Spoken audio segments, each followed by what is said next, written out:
ભરૂચ જિલ્લા એસઓજી પોલીસે નશીલા પદાર્થો સામેની કાર્યવાહી દરમિયાન મોટી સફળતા હાંસલ કરી છે।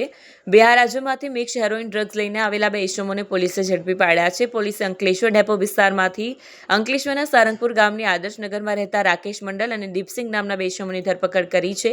જ્યારે આ કેસમાં સંતોષ નામના ઇસમને વોન્ટેડ જાહેર કરવામાં આવ્યો છે।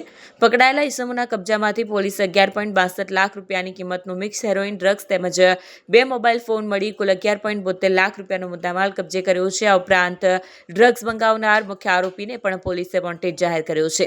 સમગ્ર મામલે ભરૂચ એસઓજી પોલીસ દ્વારા વધુ તપાસ હાથ ધરવામાં આવી છે અને નશીલા પદાર્થોના નેટવર્ક સુધી પહોંચવા પ્રયાસો ચાલુ છે।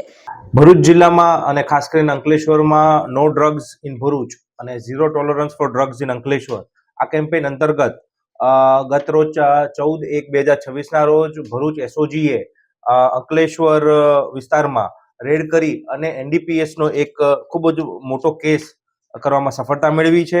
જેમાં 2 આરોપીઓ રાકેશ કુમાર મંડલ તથા દીપક કુમાર સિંઘ તેઓને ઝડપી પાડવામાં આવ્યો છે।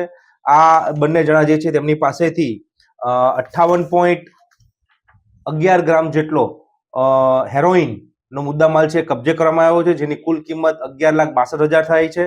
આ તમામ મુદ્દામાલ મળી અને કુલ 11,72,000 જેટલો મુદ્દામાલ છે એ જપ્ત કરવામાં આવ્યો છે અને આ બાબતે ગુનો દાખલ કરી અને પોલીસની તપાસ ચાલુ કરવામાં આવી છે। સર, આપણે જે આરોપીઓ છે એ લોકો યુનિયન બેંકની લૂંટની અંદર પણ સામેલ હતા એવું કંઈ?